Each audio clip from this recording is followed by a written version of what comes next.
Scissor-7 Season 1 begins by showing a man called Wu Liuqi. He is an assassin who lost his mind. He lives with a rooster named Daibo. Their daily life only sells soup street food. While they were selling, Daibo suddenly suggested he become an assassin, because it has a great salary, good benefits and flexible time. Liuqi answered whether his past was related to murder. Then Daibo imagines that if Liuqi becomes an assassin, he gets a mission to kill someone.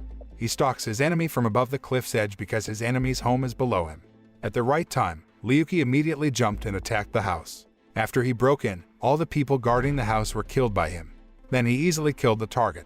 After finishing, he went to the house of a man who gave him orders. He got a lot from the man for successfully completing the mission. Suddenly he killed the man too. He had been paid to kill the man at a higher price. That's what Daibo imagines about Liuqi if he becomes an assassin. Daibo said to Liuqi that he decided to stop selling soup. He wants to open an assassin service to get a lot of money and a haircut service for his disguise. Then Liuqi becomes an assassin. When they had enough money, he wanted to take Liuqi to Stan. There was very advanced technology there, so his memory could be recovered, and the fund they needed was 10 million yuan. Daibo explained that there are two types of assassin professions. The first type is the assassin, who defends the state and has regular working hours of 8 hours a day. The second type is the assassin, who is summoned as an independent secret agent and has extraordinary abilities. This second type usually has great pay because they rarely fail. Daibo said that the assassins couldn't work during the day because they still had to have a legal job, so their identities were kept secret. Liuqi was confused and played with the scissors in his hand because he didn't know how to kill. As the head of the profession, Daibo asked Liuqi to immediately learn from the book he gave. The book contains a brief lesson on being an assassin. The first way is to disguise as an egg. Liuqi has to imagine what he wants to disguise himself as. Then throw the egg, then he will turn into what he imagined. He immediately threw the egg until finally, he turned into a sexy hen. The second way how to instant kill, Liuqi must practice precision. They only practice by catching the dumplings in the soup. The third way is how to escape from the crime scene. They trained by using a flying rooster named Xiaofei. It took him to the sky and tore his pants. The fourth way is to become a cruel assassin and must be able to kill without mercy. Liuqi practiced killing a worm, but he didn't have the heart to kill it.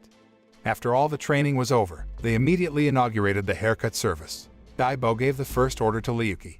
He had to cut the hair of a bride and groom who were celebrating their wedding across the street, after which they ran away. Liuqi refused the task, but when Daibo said the person who paid them would give them 500 yuan, he finally agreed. The one who ordered them was the ex-boyfriend of the bride. Liuqi sneaked into the building, then turned into a roast pig on a plate to snoop around. However, after he watched the video playback of the sweet memories of the bride and groom, he was carried away until he forgot his mission. After remembering his mission, he immediately cut the hair of the two brides and fled.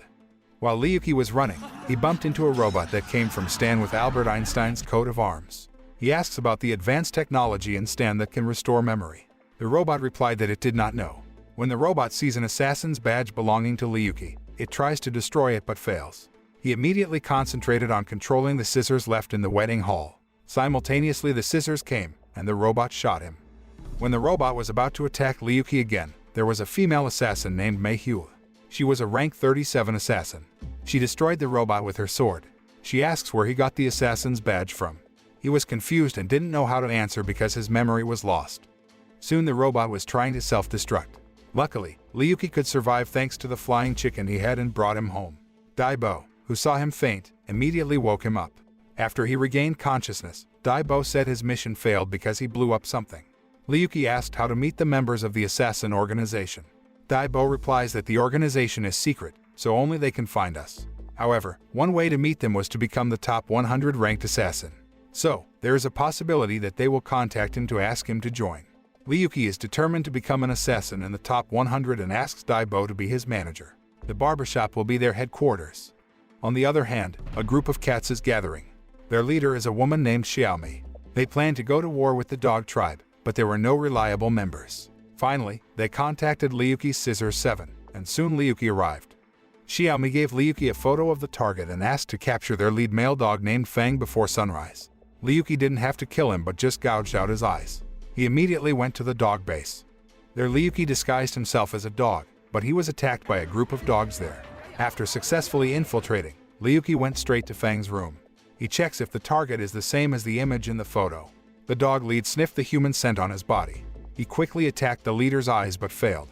Finally, he struck Liuqi's eyes with his tongue, causing him to fight back with a guitar move. Fang tells about his past with Xiaomi.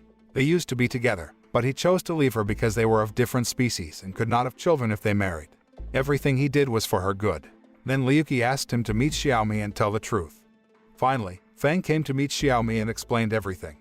Not long after, Meihua came who wanted to kill Fang, but Xiaomi managed to fend him off. She immediately summoned its troops to fight Meihua, but she was no match for them.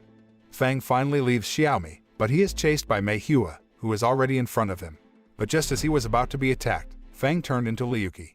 Meihua, who doesn't believe he is Liuqi, still wants to kill him.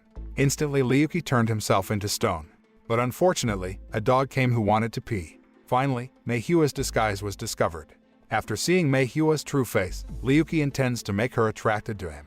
When the opportunity arose, he tried to escape with his flying rooster. Knowing this, she took out a shuriken so that it hit both of them. When she wanted to attack him with her knife, he immediately grabbed her hand until they finally kissed. She was annoyed and then really wanted to kill him. Just when Meihua wanted to stab her sword at Liuqi, suddenly a hand grabbed and broke the sword. It turns out that the hand belongs to Xiaofei, who changes its form into a burly half-human figure. After that, a large army of cats came. She finally decided to leave and put off the plan to kill Liuqi. The next day, a woman named Jiang, a public moral leader on Chicken Island, came to Liuqi's barbershop. Suddenly, she gave him a photo. Without thinking, he shaved her hair according to the photo she provided. She was angry because she came to order him to kill the man in the photo. She threatened to destroy his place if he didn't kill the man. Feeling panicked, Liuqi immediately rushed to find the man in the photo. It was in the public interest that the Clean Island Association decided to hire him to then kill the man. His target this time was a pervert who liked to collect women's underwear. Not long after, he found the man and immediately changed his form into underwear. Then the man took it. Just as Liuqi was about to attack the man from behind with a knife, he suddenly threw a stone at Liuqi. Someone suddenly opened his house door when the man wanted to wear underwear. It turned out that President Jiang and her members wanted to expel him. The man immediately apologized and would not do it again, but they still kicked him out. In the next scene, a grandmother sells oranges on the side of the road. When the man tasted the orange herring, he had to pay a high price of 200 yuan. She pretended to be in pain when he refused to pay and said the man kicked her. Reluctantly, he bought all her oranges. It turned out that the grandmother was Liuqi's next target. There was a man who was her son who paid Liuqi to kill her. Liuqi tried to follow her until there was a chance to kill her. But his efforts always fail because there are obstacles that suddenly show up. When the grandmother found out that she would be killed by Liuqi, she immediately stabbed him with a bun. When the grandson came, he said that Liuqi was the one who his father ordered to kill her when he came to Liuqi's barbershop. The grandmother immediately came to see her son and was angry. Then her son said that he wanted to get extra insurance money if his mother died. Then Liuqi got a mission from someone to kill a teenage girl. Before he killed her, she wanted to do some things with him. After her wish was granted, she said she paid him to kill her. After he discovered everything, he didn't want to kill her and left her. While Liuqi was with a woman, he suddenly got a call about his new mission. He was taken to an old man named Bobby Chen, who works as a lifeguard on Chicken Island. 3 submarines have infiltrated its territory. He asked Liuqi to go to the ship and kill the captain. Even though he only paid 88 yuan, Liuqi still accepted it. Liuqi immediately turned himself into a fish to get closer to the ship. After he entered the ship, the crew scrambled to cook the fish. Not long after, the ship's captain, Jack, a pirate, came. When the fish was picked up by Jack, the fish pulled the needle out of its mouth to kill him. But his efforts were unsuccessful until, finally, Liuqi became a human again. Jack felt familiar with his face and wanted to test it. Jack said if Liuqi could move his body, he would leave the water area. Liuqi made him move by changing his face so ugly that he was shocked. Finally, Jack withdrew from the waters and the mission was successful. Daibo then called him to give the next mission. Liuqi monitored his target, a man who was on the beach. He turned into a coconut on a tree. The person who paid him turned out to be his wife. Seeing his target walking towards the bridge, he turned into a crab. As he approached his target, his bodyguard named Dachun kicked him into the sea, until his disguise was exposed and they fought. Dachun is an assassin in the order of 1736. When Liuqi tried to beat Dachun, his body didn't move an inch and even crushed his hand.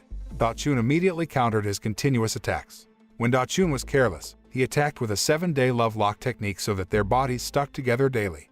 A few days later, Meihua attacked walking Liuqi. He immediately turned around so that her punch hit Dachun. In the afternoon, Liuqi and Dachun went to the seaside. Suddenly missiles are moving towards the beach, which is full of visitors. Dachun immediately released the love lock and blocked the missile. He fell into the sea. Then a ship with Albert Einstein's coat of arms appeared from the sea.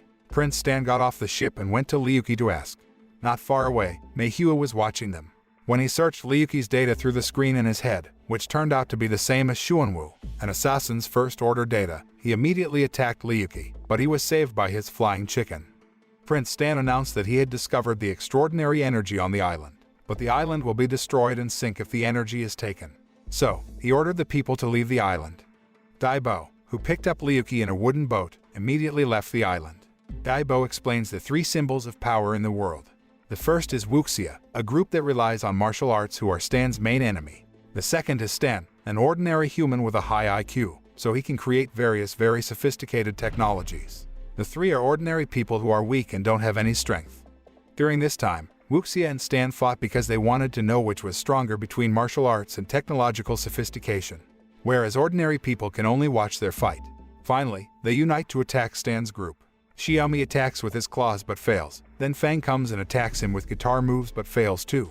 Seeing them being attacked, Bobby Chen came with a gun to shoot but failed until the bullets returned to his body. A teenage girl comes to seduce Prince Stan with a kiss to get him to do what she wants, but that doesn't work either. Not long after, Grandma Jiang appeared, and Prince Stan immediately attacked her. But she could withstand the attack and returned it to Prince Stan's ship. Seeing her helpless, Ryuki helped her. Then Meihua comes to take the technology on Prince Stan's body. Together they attack him, but they are overwhelmed. After Ryuki's body was stabbed by the scissors that pierced his body, he suddenly remembered what happened in the past. Instantly Ryuki recalled all the powers he had when he was an assassin. Finally, he was able to easily destroy Prince Stan and his ship. Meihua seemed to receive a magical summons from a woman who told her to take Ryuki's sword and kill him. The next day, everyone who had met Ryuki gathered in front of the barber shop. Inside the barber shop, he was being treated for a severe injury. When he came out, he was surprised to see everyone gathered there to greet him. The moral that can be learned from this anime is not to sell our kindness for money, because kindness is priceless. It can even make others willing to die for repaying the favor.